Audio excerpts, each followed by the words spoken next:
Sveicināti! Augstums sāk atlaisties. Arī valdība ir pieņēmusi rīcības plānu, kurā ir virknē konkrētu uzdevumu ar konkrētiem termiņiem. Ieinteresētais vēlētājs un uzmanīgais skatītājs tad jau var sākt vilkt līdzi ar pirkstu, kas ir un kas nav izdarīts. Bet es šoreiz ne par to. Es šoreiz par vienu jautājumu, kas ir aktualitāte izglītības jomā, bet aktualitāte, kas saistās ar pašu ministriju. Proti, kā jau es pirms pusotru mēnešu minēju, janvārī es ierosināju ministrijas reorganizāciju. Un par to es arī nedaudz sīkāk šoreiz gribētu jums pastāstīt. Kādēļ reorganizācija? Vispirms es gribu, lai jūs ziniet, ka vismaz līdz šim un pašlaik šis ir pirmais šīs valdības laikā ierosinātais ministrijas reorganizācijas gadījums. Proti, mēs pirmie reorganizējam ministriju. Es domāju, ka mēs nebūsim pēdējie, bet pirmajam, protams, arī ir gods un pārbaudījums. Kādēļ? Vairāk iemesli. Viens, arī esmu jau minējis, ka veicot pārmaiņas izglītībā, un šīs pārmaiņas patiešām ir apjomīgas, un tās ir neizbēgams un nepieciešams objektīvu faktoru dēļ, tas, kas virza un vada procesu, tam ir jābūt aktīvam, motivētam, fokusētam, kompetentam, dinamiskam un arī tādam, kas var ātri mobilizēties, proti nelielam. Šim kritērijam ir jāatbilst arī ministrijai. Tā ir jābūt nelielai, kompetentiem cilvēkiem, vienkāršai uzbūvēji pēc iespējas, motivētai, fokusētai, spējīgai daudz strādāt un ilgākā laika posmā strādāt. Līdz šim ministrija tomēr ir pildījusi tādas sistēmas uzturēšanas funkcijas pārsvarā, un tam arī atbildus vairāk vai mazāk. Šajā gadījumā es vēlos ministriju izveidot par pārmaiņu centrālo veidotāju un virzītāju. Otrs iemesls, kāpēc reorganizēt ministriju, ir tas, ka nodaļām, departamentiem precīzāk jāatbilst reformu virzieniem. No vienas puses ministrijai ir savas darba jomas un funkcijas, tās ir 5 – izglītība, zinātne, jaunatne, valoda un sports, un arī reformu virzieni, kas ir vairāki. Un tad saliekot kopā, jāizveido tāda struktūra, kas gan labi pārvalda jomu, gan arī spēja virzīt reformas, mērķtiecīgi reformu dodafinātā mērķa sasniegšanā. Trešais iemesls. Neaizmirsīsim, ka Latvijas miedarbība, sasaiste, sadarbība ar citām valstīm, īpaši Eiropas Savienības ietvaros, pieaug arvien straujāk un straujāk. Liela daļa, arvien lielāka un lielāka daļa arī no tā finansējuma, ko mēs izmantojam dažādās jomās, arī un īpaši izglītības jomā, ir Eiropas Savienības finansējums. Latvija pēc dažiem gadiem būs Eiropas prezidējošā valsts.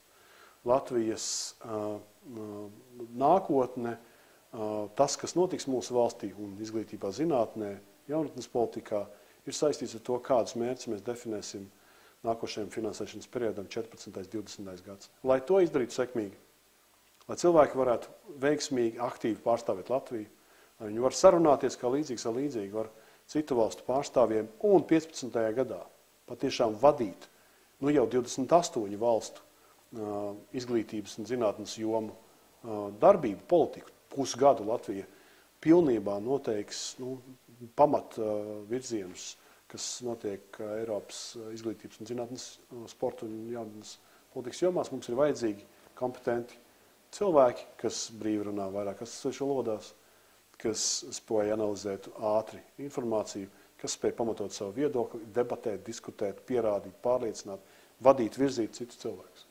Tas ir diezgan apjomīgs un jaudīgs prasības pret darbiniekiem.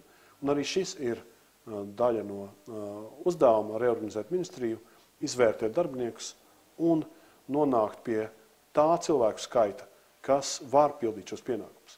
Visbeidzot, mēs, es domāju, arī saprotam, ka valsts pārvalde motivē savus darbiniekus ar tiem līdzekļiem, kas mums ir. Es domāju, mums nav lieki jātērē veltas cerības uz to, ka tas būtiski pieaugs. Te pašā laikā mums ir jāspēj motivēt cilvēks par labu padarītu darbu.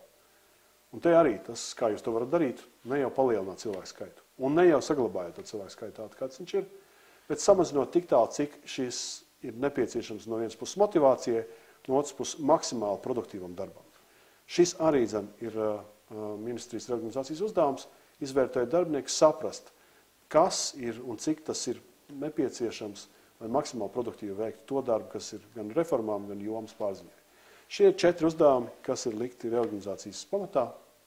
Reorganizācijas tātad mērķis ir samazināt departamentu skaitu, samazināt nodaļu skaitu, es domāju arī samazināt cilvēku skaitu un to vakanču vietu, kas joprojām ir neaizpildītas, iegūt jaudu cilvēku kompetenci ziņā un resursu ziņā, lai varētu raiti virzīties ar reformām uz priekšu un veiksmīgi sagatavoties gan Eiropas prezidentūrai, gan nākošajam finansēšanas periodam. Ir viens departaments, kas tiek radīts no jauna, lai arī citi tiek apvienoti un samazināti skaita un apjoma ziņā. Šis departaments ir iniciatīvu departaments, politikas iniciatīvu departaments, kurā uzdevumos ietilpst tas, kas, diemžēl, netiek darīts tā kā citvietas sektorā. Viena no lietām, ko varbūt arī jūs esat pamanījuši, ir tas, ka man ir nācies kā ministram diezgan daudz skaidrot lietas, piedāvāt risinājumus, tajos virzienos, kuros to būtu dabiski, un citās valstīs tā arī notiek, piedāvāt pētnieciskām vienībām, speciālistiem, ekspertiem. Diemžēl sanāca tā, ka man ir jāskaidro gan jautājumi par to, kāda ir mācības slodzes salīdzinājuma ar citām valstīm, gan par to, kas ir voucheri, gan par to, kādas ir dažādi veidi, kā finansēt augstāku izglītību. Un to, protams, es varu darīt, no prieka to daru, bet ir arī citi, ko to varētu darīt. Šādas, diemžēl, kapacitātes izskatās tomēr mums ir par maz. Taču reformām ir nepieciešams gan pamatojums, gan analīze, gan modelēšana, gan izvērtējums un augstāka kompetences līmenī. Šī ir viena lieta, kas, diemžēl, sektorā nav pilnīgi pieejama, un tādēļ tas ir viena funkcija būtiski, ko veik šis iniciatīvu departaments. Otrs ir tas, ka tieši šis iniciatīvu departaments raudzīsies nākotnē un piedāvās tādus risinājumus gan attiecībā uz Eiropas prezidentūru, gan attiecībā uz nākošo plānošanas periodu, kas varētu būt ieviešams visā izglītības sistēmā, gatavojoties šim plānošanas periodam prezidentūrā. Trešais, šis departaments arī koordinēs citu nozaru departamentu un atbalsta departamentu darbību, lai sekmīgi un mērķtiecīgi īstenot reformas. Ceturtais, šis departaments nodrošinās plašu un aktīvu sabiedrisko partneru iesaisti un saziņu, kompetentu, saturisku saziņu par reformu jautājumiem ar tās iesaistītajām pusēm. Es domāju, ka šīs 4 pamatfunkcijas skaidri rāda, ko un kā darīs šis patiesībā reformu, analīzes un risinājumu piedāvāšanas centrs. Noslēdzot šo stāstu par reorganizāciju, noteikti ir jāiezīmē perspektīva, kā apmēram tas izskatīsies. Darba grupa, kas ir izveidota ministrijā, un tā ir parastā valsts pārvaldes kārtība, kas sākumā izveido darba grupu ministrijā, ir izstrādājusi pirmo piedāvājumu, kā notikt reorganizācija. Es tagad kā ministrs to izvērtēšu. Tas, kur man būs piebildes vai ierosinājumi, tos es lūkšu veikt, vai arī lūkšu pārstrādāt šo plānu, tā, ka tas ir pietiekami aktīvs un dinamisks. Pēc tam, un saistībā ar jauniem amatāprakstiem, mēs veiksim darbinieku izvērtēšanu un konkursus uz tām vietām, lai arī jauni cilvēki iesaistītos mūsu darbā. Šis ir ļoti būtisks moments. Es domāju, tie cilvēki, kuri jūt sevī interesi, motivāciju un augstu kompetenci, varētu sākt domāt par to, skatīties, kur un kā viņi varētu sevi pieteikt. Mēs ļoti gaidīsim arī jaunus spēkus, kas varētu veicināt to dinamismu.